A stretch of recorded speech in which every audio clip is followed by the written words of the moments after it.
I am grateful for your presence and active participation.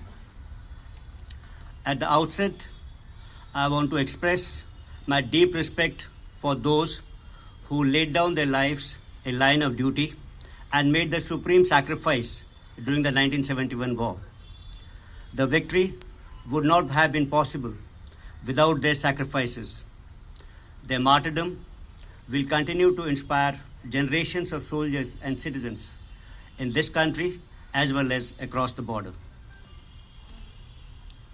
Next, I would like to express my gratitude to the government of Bangladesh for having permitted the participation of the Bangladeshi delegation, including the Mukti Jodhas, in spite of this COVID pandemic.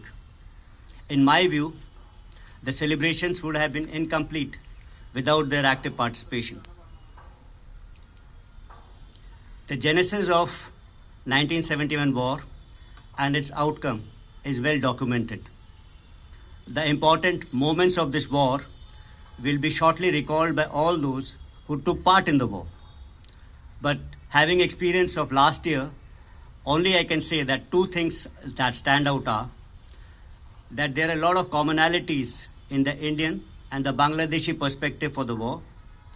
And then, secondly, there is a healthy respect between the Indian Army veterans and the Mukti Jodhas for each other's contribution during the war. After the war, you all know that the Indian Army carried out a major reassessment of the threat. Since Indo-Bangladesh border was a settled border, the border guarding role has now been entrusted to the BSF, and the Army has taken up more arduous and difficult challenges along the northern borders and the western borders on the LAC and the line of control. In the meantime, the cooperation between the Indian Army and Bangladesh Army has grown steadily over the years. Indian Army officers are trained in Bangladesh and vice versa. We've also been gifting military equipment to Bangladesh. On 10th of November 20, Indian Army gifted about 20 fully trained military horses and 10 mine detection dogs to the Bangladesh Army. We also carry out joint training with Bangladesh Army for counterinsurgency operations, alternately in India and in Bangladesh. And now, I would like to reflect upon the current role and responsibilities of Eastern Command. You people are all aware that Eastern Command is responsible for defending the line of control in Sikkim, that's almost about 220 kilometers, and in Arunachal Pradesh, amounting to 1,126 kilometers. This is in addition to the borders in the central sector and in Ladakh, which are under the responsibility of other commands. It's a long border between us and China, and friction at one part of the border on Bonhomme cannot be taken as a yardstick to form an opinion for the entire border. I like to say that there have been no intrusions or major face-offs in the area of responsibility of Eastern Command since friction erupted in Ladakh. Post the Galwan incident, the Bonhomme and the mutual trust on the line of actual control between us and the PLA evaporated, and it will take time for things to stabilize and rebuild it. The People's Liberation Army and the Indian Army had undertaken some precautionary deployment during the Ladakh crisis, which is now witnessing a gradual de-induction in our sector due to the onset of winters. However, the Indian Army is fully prepared to meet any challenges during the winters. The People's Liberation Army had carried out rapid infrastructure development activities, including development of defenses opposite Sikkim and Kameng in Arunachal Pradesh. We are taking reciprocal actions and prepared to meet emerging challenges. As far as the counterinsurgency situation in the hinterland is concerned, all I would like to say is that the situation is stable and we may witness more reduction of the army from the counterinsurgency grid. You're aware that Indian Army is also always prepared to provide humanitarian assistance and disaster relief, for which we are not only prepared for doing so in northeastern states, but in the entire region, if called upon by any host nation. You are aware, during Amphan, we had helped the civil administration by deploying about 6 columns. The spontaneous and overwhelming gratitude expressed by the citizens of Calcutta is what made the mission of this particular nature special for the army. The amount of respect the armed forces draws from the Calcutta and its citizens, its government officials, including the Calcutta police, is unparalleled. This is probably because these people have seen the war from very close quarters.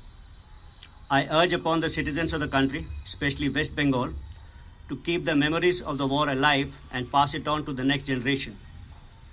As part of this initiative, we had opened up this war memorial and Fort Williams for the citizens of Kolkata. Unfortunately, the COVID pandemic did not allow active participation of the citizens. We also have a digital visitors book kept in the war memorial for the citizens to pen down their thoughts.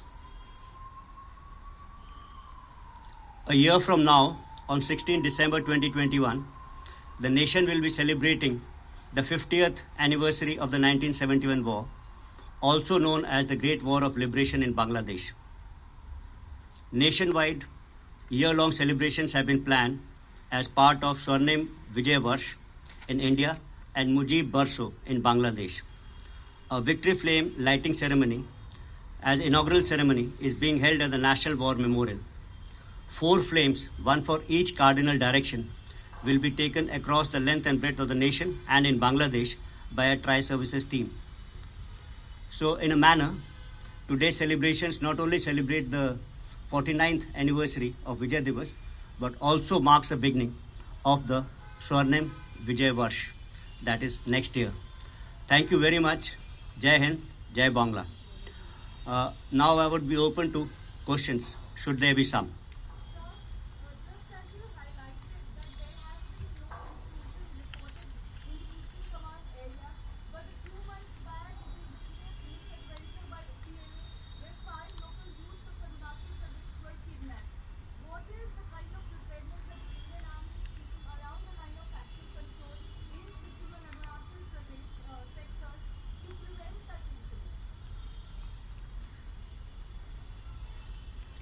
Let me tell you that the deployment of the line of control, especially in Arunachal, is a bit different from the eyeball to eyeball kind of contact we have with the Pakistanis on the line of control. So there are some places where there is no deployment and those areas only frequently frequented. And that is being done to legitimize our claim on the LAC. And this patrolling is carried out not only by the PLA, they arrive from the depth areas and so do we arrive. So there is no deployment as such on the line of control. And you're aware that McMahon line, whenever it was made, was based on very inaccurate kind of a survey. And hence, the correct alignment of the LAC is disputed in this particular area. So inadvertent crossing by any civilians is highly possible in this area. And this is what had happened when those 5 youth of Arunachal Pradesh had crossed over to what the Chinese perceive as their LAC. They were well within Indian territory, I must say that. And of course, and this is not a one-sided game. Recently, we had apprehended a Chinese national who had crossed over into the Sikkim area and is still under apprehension. Sir?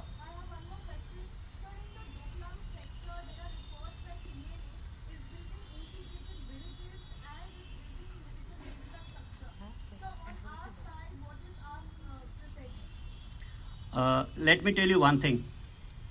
Doklam, if you see, classically is a bilateral issue between the government of Bhutan and China. India's involvement only comes when we have to decide the tri-junction between the 3 nations. Bhutan is a friendly nation with which government of India has very, very close ties. The RGOB and RBA have taken sufficient steps to protect their interest in this particular region, and we feel assured by whatever steps they have taken. should there be a need felt by the RGOB or RBA to involve the Indian Army in any dispute they have with the Chinese, we are always welcome.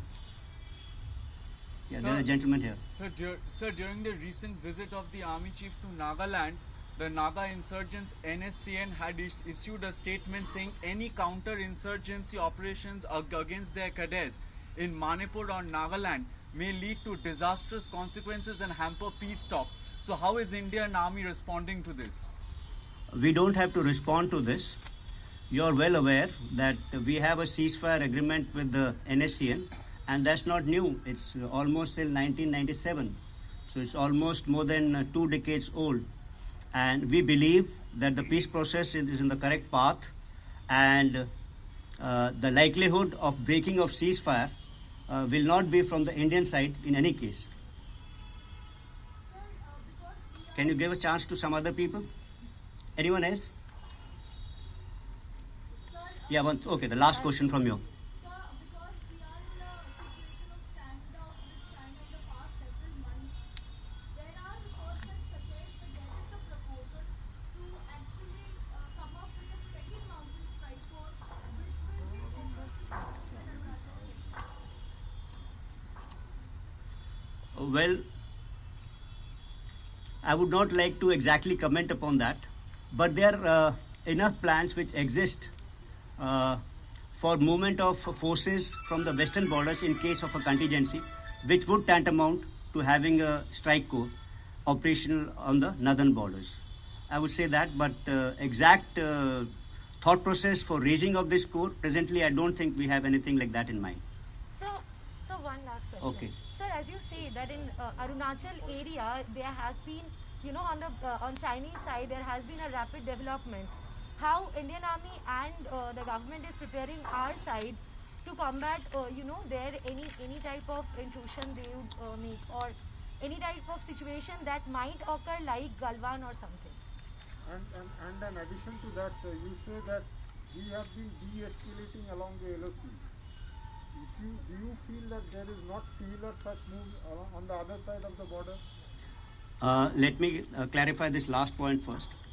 When I said that there has been some kind of not de-escalation, gradual withdrawal because of, you see in Arunachal, the LAC is along heights which are almost about 18,000, 19,000. And once the snow falls, neither the Chinese can patrol some areas nor we can patrol those areas. That is what I told you. And there is no eyeball to eyeball contact. We are not there permanently deployed over there. So their frequency of patrolling has come down to these particular areas, and we have witnessed some kind of a gradual de-escalation from their side because of the winters, not because of anything else. And similarly, that kind of activity has been mirrored onto our side. So it is not a unilateral step which has been taken, and I am right now talking only about the area of Eastern Command. And Madam, your question was with regard to the infrastructure development being carried out by the PLA across the border. Most of this infrastructure development which has been undertaken by the PLA can be on 3 accounts. One is development of roads and tracks so that it's easier for their troops to carry out patrolling, because there are some areas which are inaccessible even to those areas. Secondly, what they have tried to do is develop some kind of model villages next to the border areas where they're trying to settle down nomadic Tibetan population, which is of course their internal matter. And we see some kind of development of defenses along the second border and somewhere in Kameng. And as you said, as I said earlier, that we have taken reciprocal measures and matched that kind of development which is taking place for road to road and for defenses to defenses. That's all I have to say. Thank you.